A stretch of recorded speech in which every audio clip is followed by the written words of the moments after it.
Bayangkan suasana pagi di sirkuit Mugello, Italia. Kabut tipis masih menggantung di area pedok saat satu nama tiba-tiba muncul di layar timing sesi latihan bebas Moto3, Veda Ega Pratama. Pembalap muda Indonesia itu secara mengejutkan menembus posisi 3 besar. Para mekanik mulai saling melirik. Kru televisi Italia mendadak bergerak menuju garasi Honda Tim Asia. Dan di tribun, penonton mulai bertanya, siapa sebenarnya bocah Asia yang berani mengacak-acak dominasi Eropa di Mugello?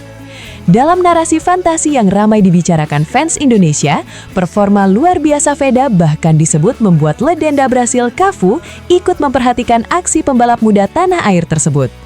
Tidak hanya itu, petinggi Ducati dan KTM disebut terpukau melihat gaya balap agresifnya. Namun perlu ditegaskan, bagian awal cerita ini hanyalah visualisasi kreatif dan doa besar publik Indonesia. Sebuah gambaran harapan menjelang balapan sesungguhnya di Mugello. Karena saat ini, Veda memang belum benar-benar mencetak P3 di sesi latihan bebas. Tetapi melihat performanya beberapa seri terakhir, publik mulai percaya bahwa mimpi besar itu perlahan tidak lagi terdengar mustahil. Dan disinilah hype besar mulai lahir. Indonesia seperti sedang menunggu ledakan sejarah baru di Moto3. Sekarang kita masuk ke fakta yang benar-benar terjadi. Dan inilah alasan kenapa nama Veda Ega Pratama mulai dibahas media Eropa secara serius.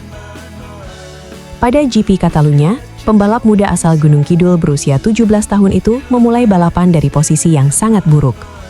Ia harus start dari urutan ke-20 akibat hukuman yang diterimanya sebelumnya.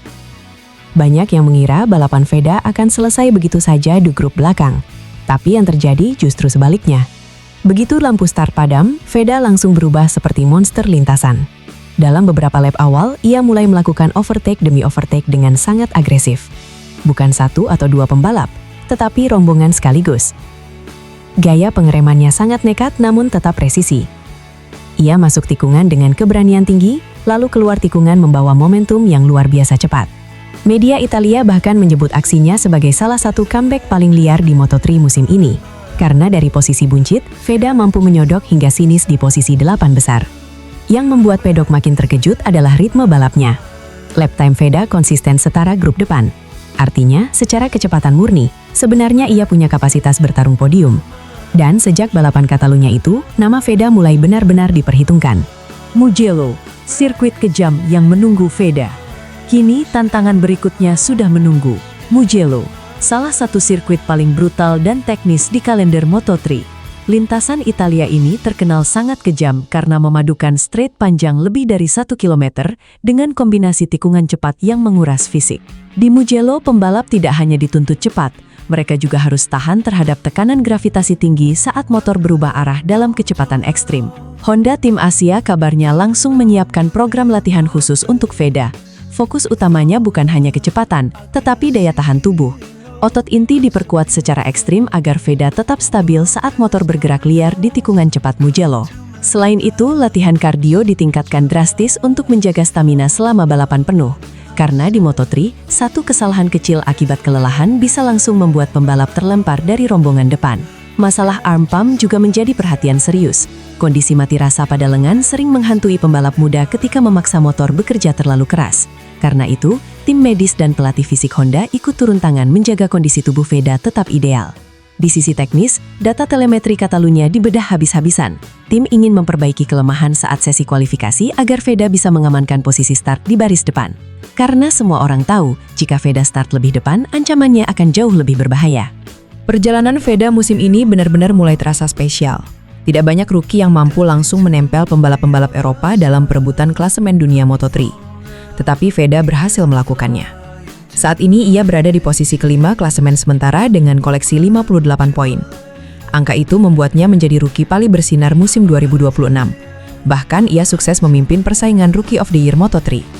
Yang menarik, pencapaian ini tidak datang dari keberuntungan. Veda menunjukkan perkembangan konsisten hampir di setiap seri. Ia mulai memahami cara bertarung dalam grup besar, menjaga ban, membaca celah overtake, hingga mengontrol emosi saat duel agresif. Podium yang berhasil diraihnya musim ini menjadi bukti bahwa mental balapnya mulai matang. Dan banyak analis pedok melihat satu kelebihan besar yang jarang dimiliki pembalap Asia muda. Veda sangat kuat saat pengereman ekstrim. Kemampuannya menahan motor ketika masuk tikungan dengan kecepatan tinggi membuat lawan sulit memprediksi manuvernya. Ia berani mengambil racing line sempit tanpa kehilangan stabilitas. Karena itulah beberapa pembalap Eropa mulai kesulitan menghadapi gaya balapnya. Mereka tahu Veda bukan sekedar rookie biasa. Ia adalah ancaman nyata yang terus berkembang setiap pekan. Dan kalau tren ini terus berlanjut, perebutan gelar musim depan bisa berubah total. Rumor Ducati dan KTM mulai memanas. Ketika seorang rookie mulai tampil brutal di Moto3, paddock biasanya langsung bergerak cepat. Dan rumor itu kini mulai mengarah ke Veda Ega Pratama. Beberapa laporan internal paddock menyebut para petinggi MotoGP mulai memperhatikan bakat pembalap Indonesia tersebut. Bahkan, bos besar Ducati kabarnya pernah memberikan pujian terhadap kematangan gaya balap Veda meski usianya masih sangat muda. Yang paling disorot adalah kemampuan kontrol sasis dan pengeremannya. Dua hal itu dianggap sangat cocok dengan karakter motor Eropa yang terkenal agresif. Di sisi lain muncul juga spekulasi soal regulasi internal di Honda Tim Asia. Beberapa pengamat menilai sistem pengembangan motor Honda cukup ketat dan konservatif. Situasi itu dikhawatirkan bisa membatasi eksplosivitas gaya balap Veda. Karena itulah rumor transfer mulai bermunculan. Nama KTM dan Aspartim disebut siap membuka pintu jika kesempatan datang. Mereka diyakini tertarik memberikan motor dengan spesifikasi lebih buas yang sesuai dengan karakter agresif Veda. Tentu semua ini masih sebatas spekulasi paddock. Belum ada pernyataan resmi apapun. Tetapi satu hal mulai terasa jelas. Veda sekarang bukan lagi sekadar talenta Asia yang numpang lewat di Moto3. Ia mulai dipandang sebagai proyek masa depan yang serius. Indonesia menunggu ledakan besar di Mugello. Kini semua mata tertuju ke Mugello, sirkuit yang sering melahirkan kejutan besar dan drama luar biasa.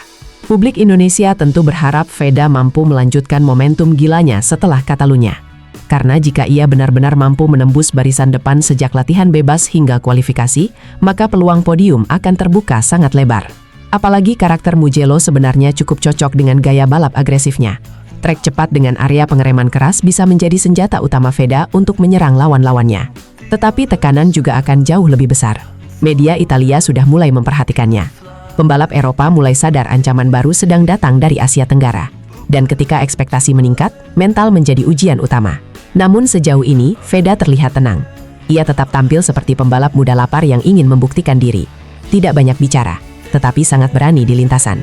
Dan mungkin inilah alasan kenapa publik Indonesia mulai begitu emosional mendukungnya. Karena mereka melihat sesuatu yang berbeda. Mereka melihat kemungkinan lahirnya sejarah baru. Bukan sekadar pembalap Indonesia yang ikut balapan di Eropa, tetapi pembalap Indonesia yang benar-benar bisa ditakuti dunia.